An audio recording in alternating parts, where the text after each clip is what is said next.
오늘은 성막 건축의 헌신자들, 성막 건축의 헌신자들이라는 제목으로 말씀을 선고합니다. 이제 성막이 다 지어졌고 또 그 안팎에서 또 여러 가지 기구들이 있는데 다 만들었습니다. 그리고 오늘은 이제 성막 건축을 위해서 헌신한 사람들의 그들이 행한 일들을 이제 전체 이렇게 종합적으로 쓴 말씀인데, 하나님은 하나님의 계획을 모세에게 알려주셨고, 모세는 그 설계도를 그려가지고 이제 기술자들에게 줘서 그들이 그 설계도대로 만들어서 이제 그 장소에다가 다 이렇게 배열을 했습니다. 그리고 나서 이제 하나님이 이 성막 건축을 위해서 열심히 헌신한 사람들 누가 했느냐 하는 것을 이제 다 밝히고 있어요. 그런데 여기에 보면 세 종류의 이제 헌신이 있습니다. 어떻게 하나님의 뜻이 이루어지느냐, 바로 세 종류의 헌신자들에 의해 이루어졌다 하는 거예요. 이것은 이제 우리가 하나님 나라를 이제 하나님께서 완성시키시면 우리를 부르실 텐데, 우리는 그냥 거저 들어가는 게 아니에요. 이 땅에서 헌신하고 가는 겁니다. 그렇다고 해서 뭐 우리가 하늘나라에다가 뭘 직접 건설한 건 아니지만, 이 땅에서 우리는 영적 헌신을 통해서 이제 하나님 나라를 이 땅에서 우리가 세워나가는 것을 말씀하는 건데, 그렇다고 해서 꼭 영적인 헌신만이 아니에요. 물질적으로도 이것은 하나님 앞에 귀한 헌신이 되고 있다는 것을 알 수가 있어요. 그래서 그 원리, 이 땅에서의 헌신이 하나님 나라의 영적 건축과 또 영원한 상급을 받는 원리라는 것을 잠깐 상고합니다. 첫째는 21절에 보면 지도와 관리를 하는 자들의 헌신이 있었어요. 이거는 이제 지도자들이 한 일인데, 여기 21절에 성막 곧 증거막을 위하여 레위 사람이 쓴 재료의 물목은 제사장 아론의 아들 이다말이 모세의 명령대로 계산하였으며, 그랬어요. 요 한 절에 지도자들을 다 소개하고 있는데, 하나님이 모세에게 명령하시고 모세가 또 설계도를 만들어서 명령한 대로 그것을 총 책임진 이 관리자가 누구냐면 제사장 아론의 아들 이다말 그랬는데, 이게 넷째 아들이에요. 그래서 총주의자는 모세고, 또 그 다음 이제 모든 물품에 대한 이 총관리는 아론의 넷째 아들 이다말이 총책임자예요. 그러니까 두 사람이 이제 진두지휘 하는 거예요. 그러니까 말하자면 설계도를 준 모세가 하나님 명령하신 대로 계속 그 실무자들에게 이제 이렇게 해야 된다 저렇게 해야 된다라고 총지휘를 한 거죠. 그리고 또 들어온 그 물질 가지고 이제 그때그때마다 이 기구를 만드는데 기술자들한테 나눠줘야 되잖아요. 그걸 보고 물목이라고 그래요. 물목. 그 물질의 그 목록, 여러 가지 목록이 있잖아요. 그거를 그냥 다 알맞게 그때그때마다 공급해주고, 이렇게 이제 총체적으로 두 지도자가 지도와 관리를 총책을 맡아서 했다, 그 말입니다. 그런데 이 지도자들이 이렇게 뒷짐을 지고 그냥 말로만 이렇게 쳐다보고 하는 지도력이라고 그러면 그건 대단한 게 아니에요. 우리도 이 사회에서 보면 직급이 올라갈수록 편안하게 앉아서 책상에서 도장이나 찍고 있고 이제 그러는 것처럼 우리가 느껴질 때, 밑에서는 땀 뻘뻘 흘리고 그냥 죽으라고 일하고 직급이 높을수록 편안하게 회전 의자나 돌리고 앉아있나 이런 생각이 들잖아요. 근데 사실을 알고 보면 그건 아니에요. 그 사람들이 그냥 빙빙 놀고 있는 게 아니라 그만한 능력을 가지고 있기 때문에 사람을 통솔할 수 있는 거죠. 모세가 실제로 하나님 앞에 설계도를 다 받아서 자기가 그려서 모든 걸 알고 있으니까 그것이 지도력이 통하는 거죠. 또 아론의 넷째 아들 이다말이 바로 하나님 앞에 헌신한 이제 가장 헌신한 제사장 가문으로 거기서 또 그냥 하나님 앞에 제사만 드리지 않고 특별히 넷째는 이렇게 성전 건축의 실제 총책임자로 모든 물질을 가지고 그 기술자에게 주어서 그때그때마다 다 만들어내려면 얼마나 발품을 샀겠어요. 그러니까 이런 사람들의 헌신이 있었기 때문에 된 것이다. 그러나 많은 사람들에게 나타나지 않고 이렇게 뒤에서 하기 때문에 아무 표시가 없을 수도 있어요. 그러나 하나님은 다 아시는 거죠. 이렇게 효율적인 질서, 또 효율적인 관리, 이게 바로 지도자들이 해야 될 일이다. 그 말입니다. 두 번째가 있어요. 22절, 23절에 보면 감독과 기술자들의 헌신. 이제 실제로 만들어내는 사람들, 기술자들이죠. 그 기술자를 또 전부 이렇게 배치해서 실제로 움직이게 만드는 그러한 감독이 있어요. 여기 총감독이 부살렐이라고 하는 이 사람이고, 그 다음 부감독으로 오홀리압이라고 하는 사람이 세워졌어요. 그러니까 총감독, 부감독이 있고 그 밑에 기술자들이 각기각층이 있는 거예요. 목수도 있고 또 이런 금, 은, 동 이런 철광을 또 불에 녹여가지고 또 다 만들어낼 수 있는 기술자가 있고, 또 실을 만들고 그걸로 천을 짜는 기술자가 있고, 다 각색의 기술자들이 다 동원된 것이다. 그 말이에요. 그래서 아무것도 모르는 사람은 할 수가 없는 그런 특별한 기술자들이잖아요. 이 기술이 이제 결국은 은사라고 말을 하는데, 이게 하나님께서 우리 모든 사람들에게는 이 기능을 주셨어요. 뭘 잘하든지 잘하는 게 있어요.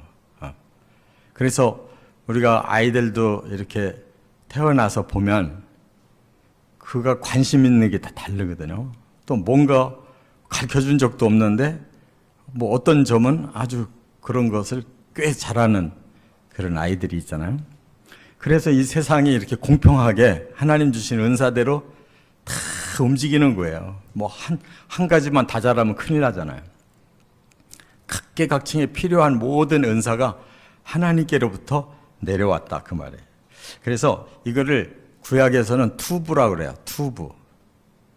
그리고 요거보다 더 한 단계 원어가 토부라고 그러는데, 토부라는 거는 모든 것이 종합된 가장 좋은 거, 모든 게 종합된 가장 좋은 거, 그걸 복이라고 그러는데, 우리에게 하나님 복을 주실 때 이 토부를 받은 사람들은 기능적인 복이 있다 이 말이에요. 은사가 있어요.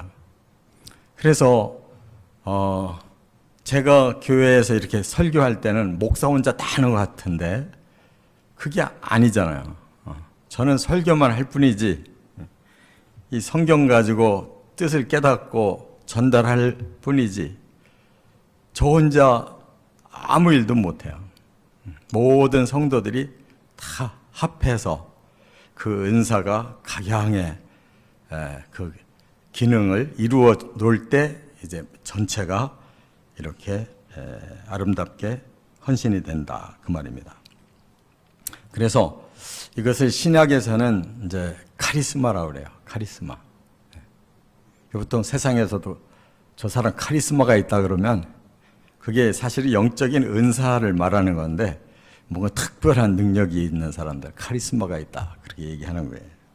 그런데 중요한 거는 이게 한자로 은혜은자예요. 줄사. 은혜로 주신 거란 말이에요. 자기가 뭘 뭐 대단히 돈 들여서 만든 게 아니에요. 하나님이 은혜로 주시니까 그것이 노력만 하면 자꾸 개발이 돼가지고 그 분야에 대해서는 으뜸이 되는 거예요. 근데 은사는 다 받았는데 어떤 사람은 그냥 평범하게 그냥 잘하지도 못하고 뭐 아주 못하지도 않고 그냥 자기 먹고 살 정도만 하는 사람이 있고, 어떤 사람은 더 탁월해서 남들에게도 큰 유익을 줄 수 있는 사람이 있잖아요. 그게 바로 이제 하나님의 은사가 개인에게 잘 노력을 하게 되면 그것이 발전이 돼가지고 많은 사람에 유익을 주라고 이렇게 은사를 주신 것이죠. 이와 같이 부살렐이나 오홀리압 같은 경우 이런 특별한 기술을 가지고 또 다른 사람까지 다 움직여서 이런 하나님의 거룩한 전을 만들었다. 그곳에 하나님 임재하셨다. 그럼 뭐 두고두고 영광스러운 일 아니에요? 이렇게 은사는 우리 개인을 위해 쓰는 게 아니고 하나님의 공동체를 위해서 우리 각자의 은사를 다 합해서 공유하는 것이다 하는 걸 깨달을 수가 있어요. 세 번째, 또 보이지 않는 사람들이 진짜 큰 헌신했어요. 그게 바로 여기 24절부터 31절에 보면 이제 많은 물품을 들여서 각양의 기구가 만들어졌다는 것을 얘기하고 있거든요. 이제 물품이 우리가 앞에서 뭐라고 그랬어요? 하나님께서 이렇게 감동을 주셨기 때문에 그들이 자원해서 예물을 드렸다 그랬어요. 그 35장부터 이게 시작됐는데 35장 21절에 보면 이제 감동을 받았고 거기서 자원하는 마음이 생겨서 자기가 가진 귀한 거를 내놨다 그랬는데, 이 감동이라는 말의 원어를 보면 루아흐라는 단어가 들어있어요. 루아흐라는 말은 영이라는 뜻이거든요. 하나님이 영이 그에게 임했어요. 그래서 마음에 감동을 주신 거예요. 마음을 움직여 주셨어요. 그랬더니 그 마음이 스스로 우러났다는 거예요. 드리고 싶은 마음 우러났어요. 그러니까 다 하나님의 영과 사람의 영이 통하면 하나님의 일을 하게 돼 있는 거예요. 자기가 가진 거 가지고 하나님 앞에 예물로 드리니까 그것이 성막이 되고 그곳에서 많은 죄사함과 또 하나님의 많은 축복을 받는 그런 것으로 쓰임을 받았잖아요. 그렇기 때문에 모든 것은 다 성령의 뜻대로 우리가 순종할 때 이렇게 우리도 하나님 앞에 예물로 헌신할 수 있다는 거. 그래서 여기에 도합 그 물품이 얼마나 들었는가를 이제 설명을 했는데, 금이 29달란트가 들었대요. 29달란트. 이 달란트라는 말하자면 우리가 지금 몇 온스 하는 그런 이제 가치를 따지는 그런 게 있잖아요. 그런데 이 달란트는 굉장히 어마어마한 거예요. 그래서 지금 현재의 단위로 바꿔보면은 이 톤으로 바꿔야지 맞는 거예요. 그러니까 29달란트 그러면 약 1톤 정도가 된다니. 1톤 얼마나 무거운 줄 아세요? 금을 거기다 싸놨는데 1톤이 나왔다.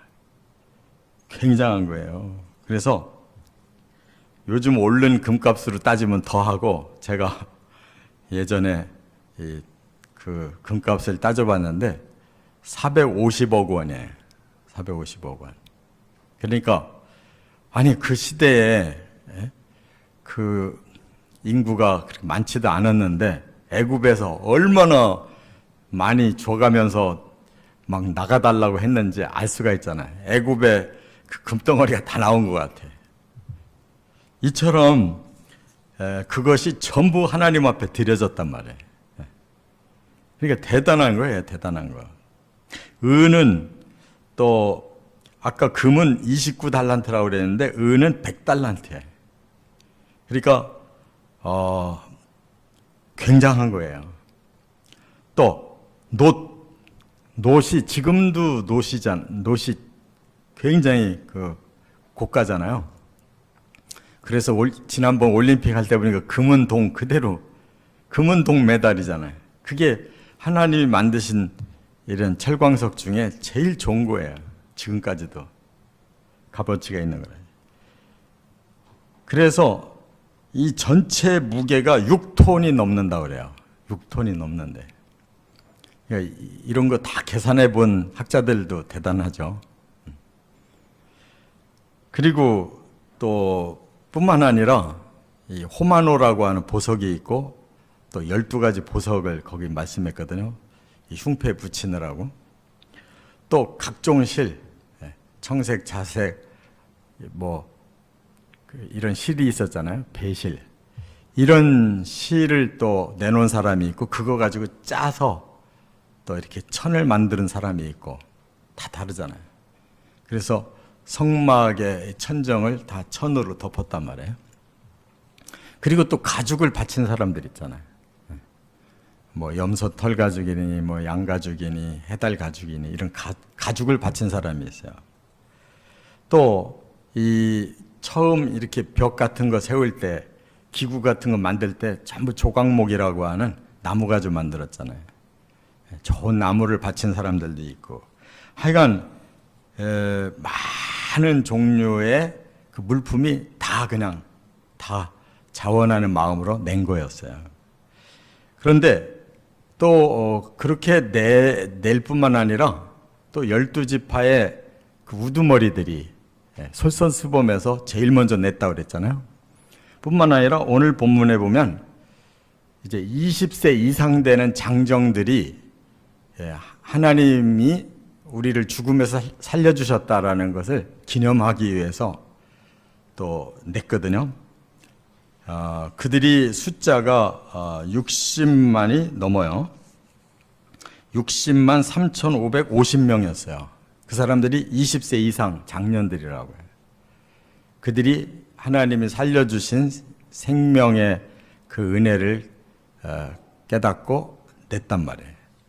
그래가지고 이 모든 거를 합해 볼 때 그야말로 가격으로 칠 수 없는 하나님이 만드신 이 세상의 물질 중에 가장 귀한 것들로 다 모아져서 성막이 지어졌으니까 우리는 그거를 돈으로 따질 일이 아니고 정말 하나님이 이렇게 귀한 아름다운 것들을 우리에게 주셨구나.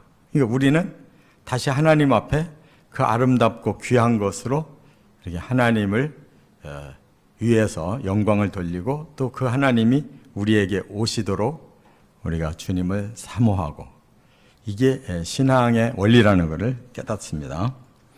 이와 같이 하나님은 감동을 주셔서 자원하게 하시고 또 예물을 또 다른 사람에게서 받은 건데 그걸 자신의 소유로 그냥 두지 않고 다시 하나님을 위하여 헌신하는데 썼어요. 이것이 선순환이라는 거예요. 선순환. 의롭고 선하고 거룩한 자들에게 이게 물질이 돌아오잖아요. 그러면 다시 하나님께 올리는 것이라고.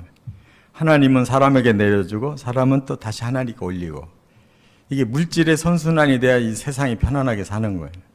아름다운 세상이 되는 거란 말이에요. 그런데 하나님은 그냥 받고 가만히 계시느냐? 아니에요. 하나님의 원리는 다 보상의 원리를 주신다는 거예요. 구약에서 역대하 15장 7절에 보면 이렇게 언약을 주셨어요. 너희는 강하게 하라. 너희의 손이 약하지 않게 하라. 너희 행위에는 상급이 있음이라. 뭘 강하게 하라고 했냐면 헌신하는 손, 하나님을 위해 열심히 헌신해라. 그럴 때 하나님은 너희에게 그만큼의 상급을 주겠다. 이렇게 말씀했어요. 그러니까 하나님은 받으려고 하시는 하나님이 아니라는 거죠. 우리가 하나님 주신 거 가지고 좀 바쳤는데 그걸 상급으로 내려주신다니까 더 큰 걸로 받는 거죠. 또 신학에서는 디모데후서 4장 17절에 사도 바울이 마지막 감옥에서 죽음을 앞두고 디모데 보고 너 나에게 와라 하면서 나는 선한 싸움을 다 싸우고 달려갈 길을 마치고 믿음을 지켰다. 그러니까 내 사명을 다 감당했고 마지막까지 나는 주님만 바라보고 있다. 이제 후로는 나를 위하여 의의 면류관이 예비되었다. 이렇게 믿고 있었어요. 의의 면류관.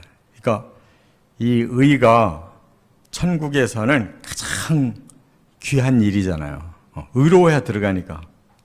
그걸 면류관이라고 표현했어요. 얼마나 영광스러웠냐 말이에요. 우리가 이런 형편없는 죄인이었는데 하나님 나라에 들어가니까 하나님처럼 의롭다. 그러면 우리는 뭐 면류관을 쓴 것보다도 더 영예로운 자가 되는 거잖아요. 이와 같이 보상이 있다는 거예요. 보상. 하나님에게는 더 이 땅의 것과 비교할 수 없는 보상을 우리에게 주려고 하신다는 거예요. 그 하나님의 사랑과 은혜를 깨달을수록 이 땅에서는 더 많이 하나님 앞에 이렇게 각양의 은사를 가지고 헌신하는 삶을 살아갈 때 그만큼의 하나님의 큰 보상이 있다는 거 깨닫고 선순환의 원리대로 이 축복을 나누어 가지시기를 주의 이름으로 축원합니다.